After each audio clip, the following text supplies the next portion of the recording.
اس نے جو نیچے والا دراز ایک دن کھولا تو دیکھا کہ اس کی چابیوں کا عکس اس فوٹوگرافک پلیٹ پر ہے. وہ حیران ہوا کیا کیسے ہو سکتا, جس سے اسے یہ پتہ چلا کہ جو اوپر والا دراز تھا اس میں سے کچھ نکلتا ہوگا, کوئی شعاعیں نکلتی ہوں گی, اور چونکہ اس کو نہیں پتا تھا کہ کس قسم کی شعاعیں, تو اس نے ایکس رے کہہ دیا اس کو. So this was some natural X ray emitting material, اور نیچے فوٹوگرافک پلیٹ تھا. تو یوں پتہ چلا کہ یہ کہ ایکس ریز جیسی چیز ہوتی ہے, اور یہ کہ اس خاص مٹیریل میں سے نکلتی ہیں, جس کو پچ بلینڈ کہتے ہیں. تو پچ بلینڈ پہ ایکسپیریمنٹس کچھ کر رہا تھا. اب اسی زمانے میں اور اسی شہر میں میری کیوری بھی تھیں. ان کی شادی تھی پیئر کیوری کے ساتھ, لیکن اور دونوں کو نوبیل پرائز ملا, پیئر کو بھی اور میری کو بھی, مگر کام زیادہ میری کا تھا. انہوں نے نوبیل پرائز والوں نے کہا کہ ہم یہ عورت کو تو دے نہیں سکتے. جینڈر بائس ہاں اب بھی ہے, لیکن اس زمانے میں بہت زیادہ تھا. تو پیئر ویسے اس کے ساتھ ساتھ کام کرتا تھا, وہ بھی کافی ذہین آدمی تھا, لیکن she did all the work. Any way وہ ایک الگ بات. تو میری کیوری نے, اور دیکھیں یہ 1902-3 کی بات ہے, اس نے یہ دیکھا کہ پچ بلینڈ کے اندر ریڈیم اور پولونیم نامی عناصر ہیں. یہ بھاری دھاتیں ہیں جو لیڈ سیسے سے کہیں زیادہ بھاری ہیں, کثیف ہیں, اور ان میں سے یہ تابکاری نکلتی ہے. تابکاری سے مطلب یہ کہ کچھ شعاعیں نکلتی ہیں اور ان شعاؤں کے ساتھ توانائی انرجی بھی ہے. اگر آپ 1 گرام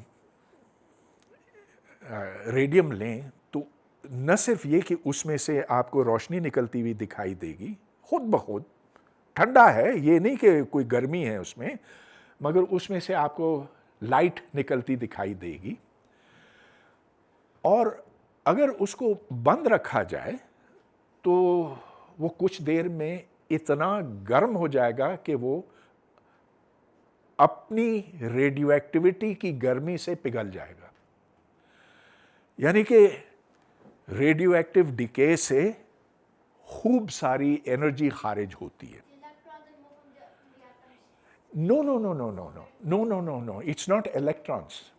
الیکٹرانز بھی نکل سکتے ہیں, لیکن there can be alpha particles mostly and gamma rays. تو ایسے ہے کہ اس کا جو نیوکلیس ہے نا, it doesn't have to do with electron. تو جو ریڈیم کا نیوکلیس ہے وہ ٹوٹتا ہے, پولونیم کا نیوکلیس ٹوٹتا ہے. جب وہ ٹوٹتا ہے تو اس ٹوٹنے کے عمل میں انرجی نکلتی ہے. اچھا تو یہ تو پھر بہت بڑی بات ہوئی نا کہ زمین کے اندر خوب سارا یورینیم ہے, خوب سارا ریڈیم اور پولونیم ہے. خوب سارا مطلب یہ کہ ان کو بڑی محنت کرنی پڑی میری اور پیئر کیوری کو. وہ ٹن کے ٹن مٹی صاف کرتے تھے اور پھر اتنا سا اس میں سے ریڈیم اور پولونیم نکلتا تھا. لیکن دوسرے عناصر ہیں زمین کے اندر, وہ بھی ریڈیو ایکٹیو ہیں, ان سے بھی توانائی نکلتی ہے. اور اس سے پھر ایک بہت بڑا معمہ حل ہوا.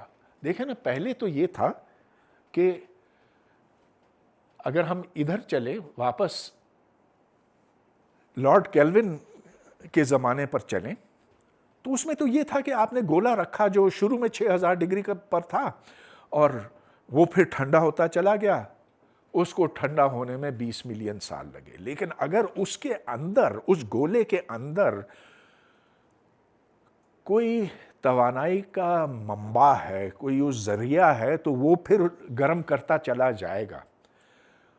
اور جب دوبارہ اس کا تخمینہ لگایا گیا تو پتہ چلا کہ یہ 20 ملین نہیں، اس سے کہیں زیادہ ہے.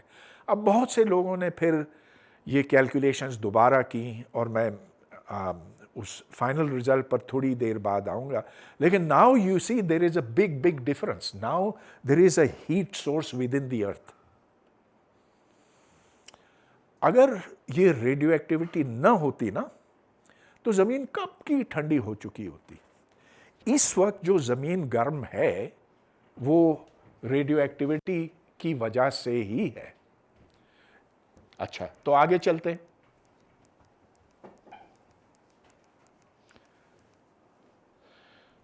اچھا، ہاں، یہ ایک چھوٹی سی تصویر ہے، یہ بتاتی ہے کہ ایکچولی ہوتا کیا ہے ریڈیو ایکٹیویٹی میں. کوئی ایٹم ہے، ریڈیو ایکٹیو ایٹم، اس میں سے کوئی پارٹیکل نکلتا. وہ پارٹیکل 3 طرح کے ہوتے ہیں. ریڈیو ایکٹیویٹی جو نکلتی ہے نا 3 قسم کی ہوتی ہے. پتہ ہے کون سی؟ Very good. Tell us a little bit about that. You're a very bright boy. ہاں، بتاؤ. اچھا، الفا پارٹیکلس یہ اچھے خاصے موٹے ہوتے ہیں، بڑے ہوتے ہیں. مطلب یہ کہ اس میں 2 پروٹون 2 نیوٹران ہوتے ہیں، اور زیادہ ریڈیو ایکٹیویٹی تو الفا پارٹیکلس کی شکل میں نکلتی ہے. مگر الفا پارٹیکل جو ہیں وہ زیادہ دور تک جا نہیں سکتے.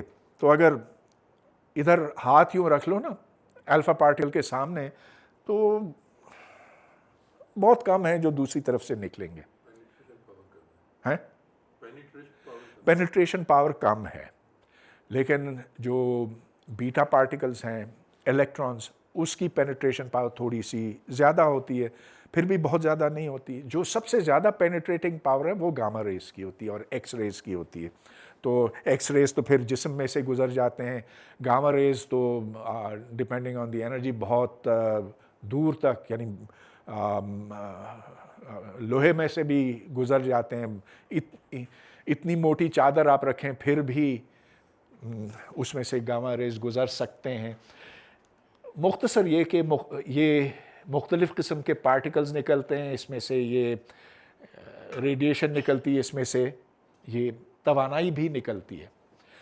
اچھا، اب ہمارے پاس ایک نیا طریقہ آ گیا جس سے ہم جان سکتے کہ کون سی شے کتنی پرانی ہے.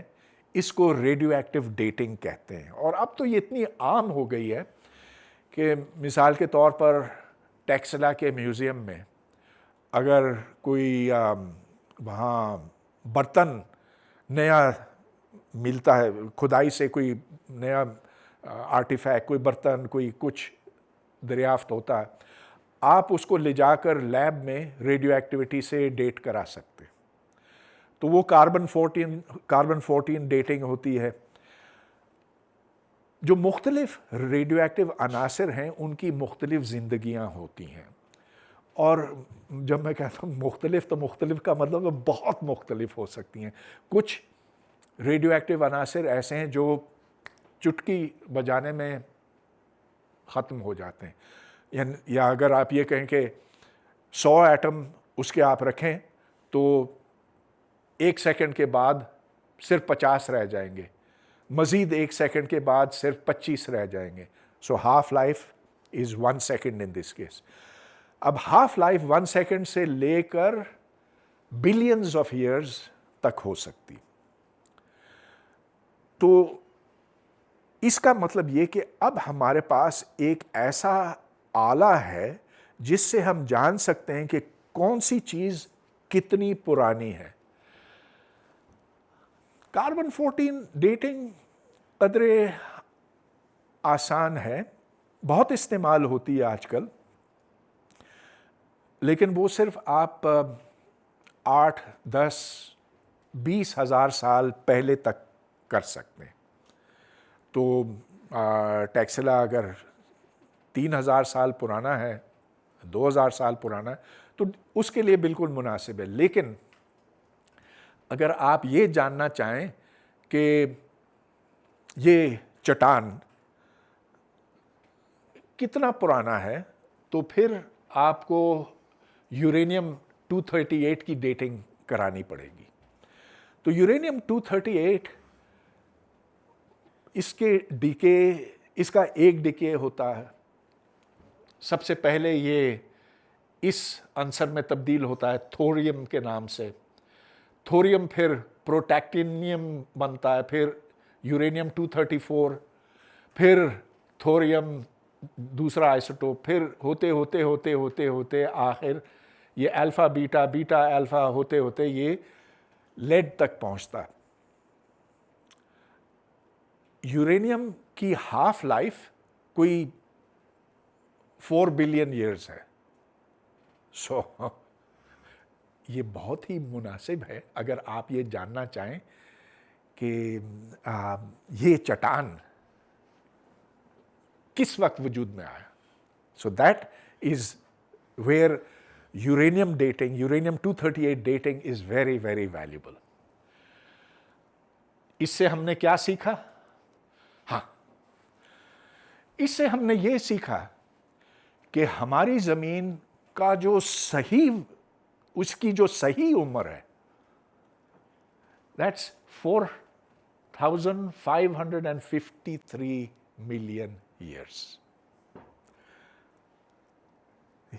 نہ صرف یہ، لیکن چاند سے ہم پتھر اٹھا کر لائے تھے نا واپس، جب اپولو مشن وہاں گیا تھا 1973 میں غالباً، تو اسے یہ پتا چلا کہ چاند، ارے نہیں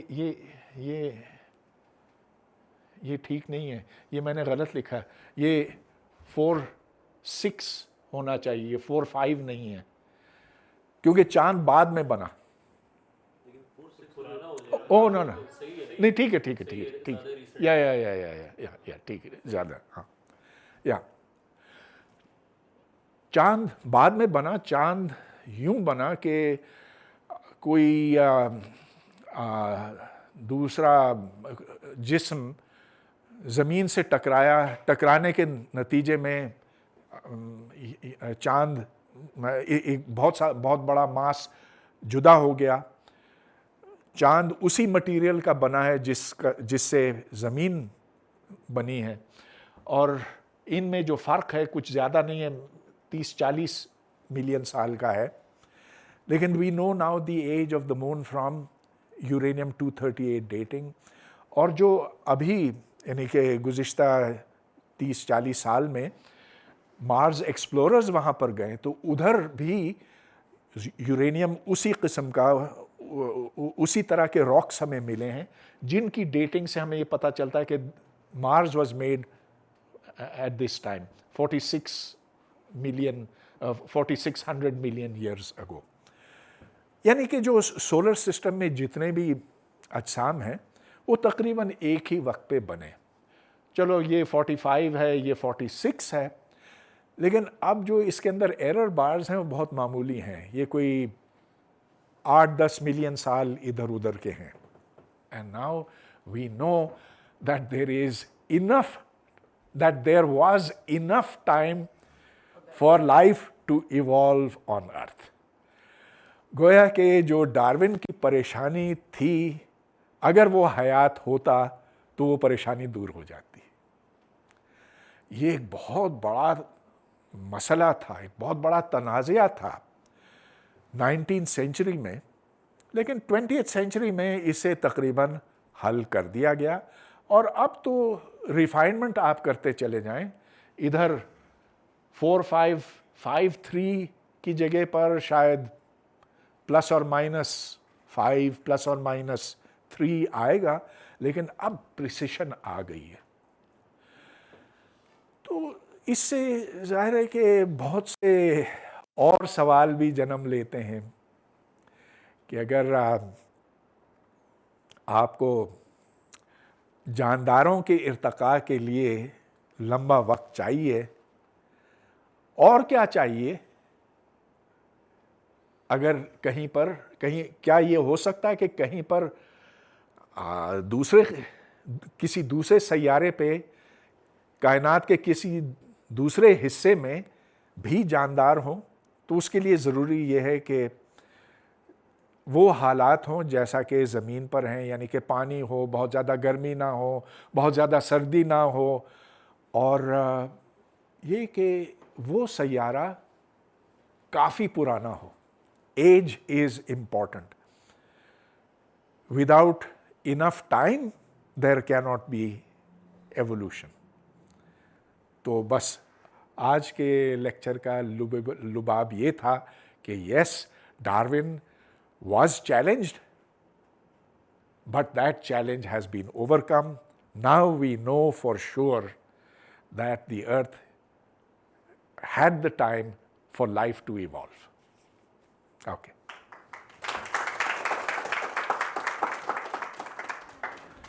How did the idea of evolution came into the mind of the Darwin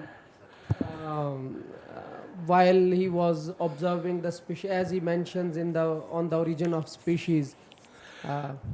اس پہ کچھ ہاں، تو ایسے ہوا کہ جب ڈارون نے جب وہ اس جہاز پر اس نے ساحل کا معائنہ کیا، اس نے دیکھا کہ یہ مختلف تہیں ہیں، ہر تہہ کے اندر خاص قسم کے فاسلز ہیں، اور یہی فاسلز آپ کو یہاں دکھائی دیتے ہیں جو 1000 میل دور دکھائی دیتے ہیں. یعنی کہ یہ ایک ہی وقت پہ بنے، اور ہر تہہ جو ہے وہ کمپلیٹ جیولوجیکل ریکارڈ ہے اس عہد کا. تو یہ خیال آیا کہ سارے جاندار ایک وقت پہ نہیں بنے. تو دیکھیں جو روایتی نظریہ تھا نا، وہ یہ کہ جو کچھ تھا، جو کچھ ہے، وہ ہاں ازلی ہے. بس وہ بن گیا، حکم ہوا، سب اس کے بعد بن گیا، اور کہ جو جاندار آج ہیں اور جو پہلے تھے ان میں کوئی فرق نہیں ہوتا. لیکن اس نے دیکھا کہ وقت کے ساتھ ساتھ کیسے فرق آتا چلا گیا. پھر جب وہ گیا گیلاپاگوس آئلینڈز، تو یہ کوئی 26-27 جزیرے ہیں. ادھر اس نے یہ دیکھا کہ یہ دراصل والکینک آئلینڈز ہیں. تو سمندر کے اندر سے آتش فشاں ایکٹیویٹی کے نتیجے میں یہ اوپر اٹھے. تو پھر اس نے سوچا کہ یہ کیسے ہو سکتا ہے کہ ادھر جاندار پہنچے ہوں. شروع کے وقتوں میں تو یہ تو خالی ہی ہوں گے. پھر اس نے یہ دیکھا کہ اگرچہ کچھ جاندار ہیں، کچھ قسم کے پرندے ہیں، کچھ کچھوے ہیں، لیکن ادھر میملز کوئی نہیں ہے. تو پھر سوال یہ پیدا ہوا کہ یہ کیسے پہنچے. تو پھر اس نے سوچا کہ چلو کوئی طوفان آیا ہوگا، اس طوفان نے ان کو کسی طرح سے ان جزیروں تک پہنچایا ہوگا، یا کوئی درخت کے تنے پر جو سمندر کے سطح پر تیر رہا ہے اس پر کوئی کچھوا آ گیا ہوگا لپٹ کر. اس طرح سے کوئی جاندار وہاں پہنچے. لیکن پھر یہ کیوں ہے کہ اس جزیرے پر جو پرندے ہیں اور یہ کچھ وہ ڈارونز فنچز کہلاتے ہیں، تو ایک کی چونچ لمبی ہے، ایک کی چھوٹی ہے. تو پھر اس نے یہ وجہ نکالی کہ اس جزیرے پر جو زمین ہے وہ سخت ہے، اس پر نرم ہے. ادھر سے کیڑا نکالنے کے لیے اس کو لمبی چونچ کی ضرورت ہے، تو وہ چھید کرتا ہے زمین میں تاکہ اس کو کھینچ کر نکال سکے. یعنی کہ جو جاندار ہیں وہ اپنے ماحول کو دیکھ کر اپنی نسل بڑھا سکتے ہیں. تو اس طرح سے اس کو ایولیوشن کا خیال آیا. انسانی تاریخ 10,000 سال کی جو ریکارڈیبل ہے، کیا اس میں ہم نے کوئی بہت ہی، یہ ہے تو بہت کم عرصہ، لیکن اس میں کوئی ہم نے تبدیلی آبزرو کی جو ایولیوشن کو